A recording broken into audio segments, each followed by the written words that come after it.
Hello everyone, welcome back once again to On the Couch with David and Travis. And this is episode number 19, Introjection. I think he says it all at the beginning.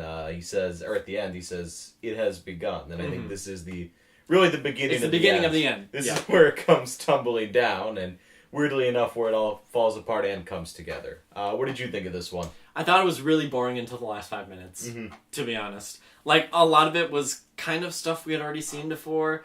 Like, oh great, there's a scene with Toji and the class rep, who I literally don't even know what her name is. Because they don't say her name this episode, so I can't remember. And, it's him again Shinji not wanting to pilot it again. And then it's him being like, oh, I probably should. Again. I disagree. I hate this scene with Toji. But luckily it's only 45 seconds of our time. But seriously, just cut it out. Just stop it. We don't need it. We don't want it. At first, I was very much, it's an episode where he quits again. We've seen this. There was a dedicated episode to it earlier. But I think there's a key difference in it for me for a couple of reasons. I think a small touch for me that I noticed was Masato says something like, this isn't the real Shinji I'm talking to. And I think part of... No, this is the real Shinji I'm talking to. Oh, okay. Well, I think something the voice actor does with this episode is all those scenes where he's sort of getting away from it. Mm-hmm. He does like a slightly adult, slightly deeper tone. Yeah. And it almost sounds like a slightly more adult character. But I think what works about this is I think it perfectly demonstrates sort of what it's like to be a teenager running away from your problems. And I think they don't hit it subtly. They constantly say, you're running away, you're avoiding it. And he says something like, why would I want to be in reality if reality sucks, or something like that. But I feel like his attitude, the way it's treated, is very realistic, again, to the average teenager. Yeah. And I think this is the kind of thing that could resonate with someone maybe like 13 through 17 or something like that age. Who's like, nobody understands me. But I mean, that's a silly way to put it. Well, no, but yeah. But in a humorous way. I think it's done very well. And I really like the scenes. There's only like 2 short ones where he's talking to Gendo. He's very angry and yelling, and I love Gendo's sort of indifference in the line, I assume I'll never see you again, and the way they interact. And what I also think ties it together is he just doesn't decide to come back at the end. There's no just like, at least the way I saw it, I really like that conversation. Of course, it's Kaji that pops up and convinces him to go back, but Kaji doesn't yell at him, he doesn't do it forcefully, he's just sort of complacent or content and calm in, so, if this isn't fought, it is the end of the world. Mm-hmm. And what I see in it, and I wonder if it's almost between two different things. I wonder if Shinji's decision to go back and pilot is an act of bravery and heroism, but also could be considered an act of cowardice and desperation. Because on one side, you're seeing it as, he's deciding to save everyone, right? Mm-hmm. But also, if you look at it, I kind of see it as the last act of a desperate man. A man who does not care about himself to any capacity. Well, I mean, it's that stereotype of the guy who goes guns a-blazing into a war. But I think it's different. I think it's saying he cares so little about himself, and in his mind he's saying, well, the least I can do is try and save other people. And I think that ties in with sort of the attitude that this age group, or even older people, can feel in just sort of that complete desperation of, I don't matter, but I'm going to do what I can for other people. Okay. And I think that makes it a little more interesting. To me, at least, that's why I don't think this is, he quits and comes back episode. Well, and for me, really the only reason it's not that is because the ending is so good, which we'll get to in a little bit. Yeah, we'll get to that. But I mean, before then, it's a story we've seen a million times before. It's your classic quest story of eventually the person who is supposed to be on the journey decides they don't like it anymore, they quit, then they talk to people who are wiser than them, who are parental figures, and then they decide to come back. I just disagree, though. I don't think that it's different enough to really push it beyond, I've seen this before. It's not horrible, and it's done as well as it could without it actually being transgressive at all. I think it's deconstructing these shonen genre tropes, though, of sort of I'm down, need to work myself back up again. And I think it's taking sort of a fresh approach with sort of how they attack it, both with his character and with sort of there's some extreme imagery in this episode, but also just some of the psychological aspects of piloting the Eva. I think it's sort of, I think it's acknowledging that previous stories have told it this way in a much more nuanced sense than previous episodes of this series. Like, I think in a more conventional show, like I said, he would have just decided, oh, it's time for me to come back, or he saw something he did. But I feel like there's a deeper meaning to it here. Well, but I just don't see it linking up as much as I want to. I think it's like the idea to come back and to fight for what's right or whatever, we've seen it a million times. And I think, like, we have the whole ending scene where the Ava and him start melding together and their link is 400%, and there's more stuff to go with that later. But I feel like before then, he runs in. I really disliked this scene a lot. He runs in to Gendo, and then Gendo's like, why should we let you pat the Ava? And then he's like, because I'm the Ava's pilot. And it just felt so... I don't see it as... It just felt so cliched to me, because it's like, if you're going to deconstruct it, it can't be it. I don't think it's playing it straight, though, and maybe you haven't seen enough of these more stereotypical shonen animes to get that, but I think it's very much acknowledging the stories of the past that have done this, and I think another part of what a big twist on that is towards the end, and I'm just going to get into this quickly, the part where the Ava powers down, right? Yeah. I feel like in a more traditional show, it would just start back up again. Oh, he had the spirit, it was his veracity, and he saves the day. But it completely turns it up in half with that disgusting, horrible ending. It's horrible, but it's wonderful. That's awesome. And that's, I think, plays into part of that deconstruction. See, I want it to be more that.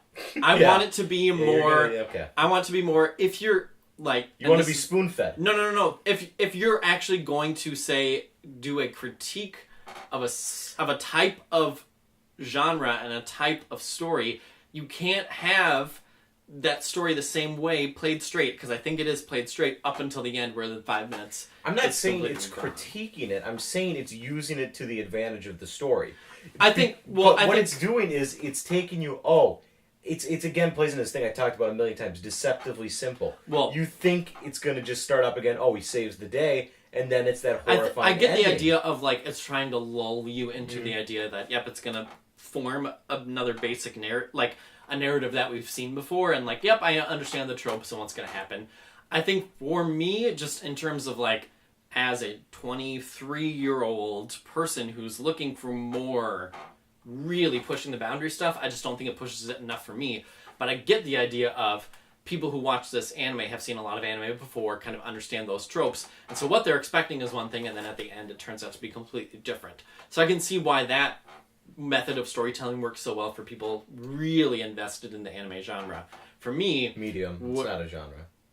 Whatever. You know what I mean. I mean, it's just a pretty ignorant perspective. It just sort of all proves my anime point. is it the just sort same. Of all my, anime is the it same. It just sort of proves my point if you're watching at home. Just some other things before we get into the ending. I was really paying attention to how they...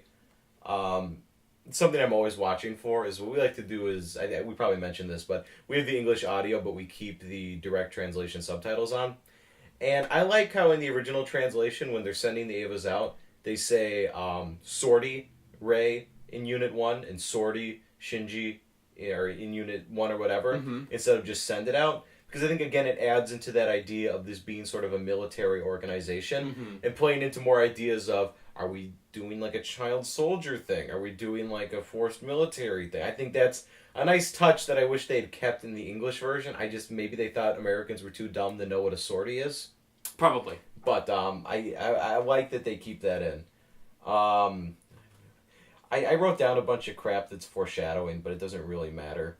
I really like, actually, the fight with Asuka and the Angel. That was cool. Oh, that was like another thing that I struggled with a little bit. It's just like, I get that we're leading up to this big Shinji moment, but it completely is just like, yep, Rei can't do it. Yep, Asuka can't do it. Well, Rei's unit was damaged. They had an arm ripped off. And they sort of precedented this, if I'm not mistaken. This isn't, I think in the last episode, or maybe, it was the last episode, Asuka failed. And what this is building up is sort of her sync ratio is lowering and lowering, and her ability is becoming worse and worse. Yeah. So they're building up that sort of failure thing with her. I get that, but at the same time, there is such a tradition of only the one chosen one can do it. But that again plays the only in one that can do it. That again, I think, plays into that deconstruction. But I feel like if you're going to deconstruct it, then don't have just one person being able to do it. But you don't have to do the opposite of something to criticize it. You can use the trope as a tool. Like you can use stereotypes as a tool for both comedy, drama, different things. Yeah. I think you don't have to satirize a stereotype. You can utilize a stereotype. Yeah. I think I just personally like to see something that's really far out there. Mm-hmm. I think that's what I'm looking for. Whereas they're doing it in a more subtle manner. Overall, I think the music and the shots were really great in this episode. Yeah. The animation was great. Yeah. The design of the angel is interesting in this one. It's got that. Let's just get into the ending section. Yeah. Now. It's not the most bizarre looking one in terms of like out there concepts, but it's got this really weird face that is unsettling, and it's got those ribbon arms, which is just like something I haven't seen before. It's just a crazy idea, like those metallic ribbon arms. It's kind of like origami-ish. The way it attacked the thing by doing like this part, that animation. That was just great to watch. I don't really know why. It's just incredibly unique. It actually reminded me, and not completely, but the Pokemon Kartana, which is literally like a metal version of an origami thing. Like, it reminded me of origami and that kind of stuff. Like, the idea of, I think, well, it's kind of like almost like with waterbending too, but I'm almost positive there's some kind of martial art that's like kind of focused on that idea of small, like thin. Yeah, that sounds like something, but I'm not. I feel like that's something that's been around before. Also, the animation when he shot that ribbon and Ava grabbed it with his hands and it sort of split between the fingers. That was incredibly detailed. Yeah. And I guess that's sort of the payoff is you get 45-second scenes where there's no animation and they're talking to each other. There's one of them with him Masato, but then they put all their time and money into sort of those detailed shots, and it's like, okay, that's a good payoff. I can work with that. You're giving me something there. I think they can hold off on the cicadas. Like that, they can hold off on. That's just like a Japanese thing. It has to because it's an Animal Crossing all the time. Yeah, it's in all these animes. It's weird. I don't understand. Visually, it's awesome. I'm excited for the next episode because I feel like there was a very promising ending. But oh my gosh, so let's talk about the ending. Yeah. It was. I mean, we talked about body horror last week. This is disgusting. When he's pulling its face off, and then when it starts eating it, and they got the sound effects. Or when it puts on the other arm and it's this disgusting malformed arm. It's like a human arm. Everything here is just so creepy and disturbing and unsettling, and that's great to watch. When it walks, it walks like an animal. And that's in a good way. Like, I think there's a stereotype that Japanese movies, they're like, oh, everything's just weird because it's Japan.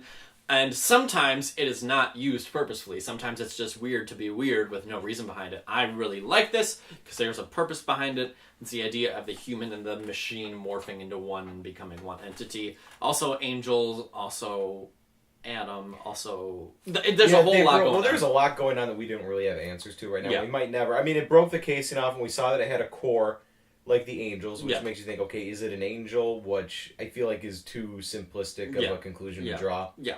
It's got all this... But something similar. Yeah, nasty, human, bubbly... Ugh, it's nasty to watch. Muscles, the weird teeth on the eyes, it has almost humanoid eyes. Yeah. It's great to watch. And another little detail from the original translation is... in the English, I think Ritsuko says something like... it's become aware, or Unit 1 has become aware. But in the translation, it was, she's become aware. Yeah. No, she said she's. She did? At one point, she said she's, yep. Well, I thought, that's an important thing. But, well, we've already seen humanity and machines put together with the Magi. Yeah. So it would not be farther removed to have humans and other sorts of things. Well, they say that. They say the Magi are the beta for the Evas. Yeah, exactly. So it's a surprise, but also not at the same time, because they've effectively... Yeah, they dropped that. They talked about it a little bit, but it was very effective, I think. And everybody's sort of horrified reactions, I think, work a little bit better than the previous episode, because it is appropriately more horrifying, and it's less like, oh, that's disgusting, and more like, what is going on? Yeah. And obviously, Ritsuko, Fuyutsuki, Gendo know what's going on. It's great that at the end, you see Gendo and Fuyutsuki after you see everybody reacting horribly, and they're almost happy about it. This is what they wanted. And that's a great sort of change with that, too. He's got blood all over his face, too. Yeah. Oh, that was awesome. Some great imagery in this episode. I really don't want him to be evil. Like, I want him in the end to just be good. Like, I don't know why. Obviously, it's not like black or white. Yeah. But it's like, I just want, at the end, for them not to be evil. Yeah, at this point, though, he goal. really is the sort of designated He's the antagonist. villain. But I don't want him to be. I don't He's want only there to the be antagonist because, like, story-wise, there has to be one, right? I don't agree with that, though. I don't agree with that. There needs to be an antagonist. I think that's okay. I just think this is a fantastic episode. It has a few slips in the first act, but I think the rest of it is really great. The last 10 minutes are good. Yeah. How do you feel? So I guess since we're at the beginning and the end, how do you feel? We only have about 2 more weeks of this. I'm feeling good. I'm feeling energized, and I'm excited to see what's happening next. Because I think it's going to be the good stuff. Okay, that is Introjection. What do you think that title means? Introjection. Well, jection is putting something inside of another thing. Injection. Is an introjection just thinking about yourself? Isn't that what it means? Oh, it's introspection. Yeah. Introjection. Something inside. Intro means inside, and then ject means to put something inside of something else. So, inside. Multiple layers. I don't know. We don't have a good answer on that one. Maybe you can figure it out at home. Onions have layers?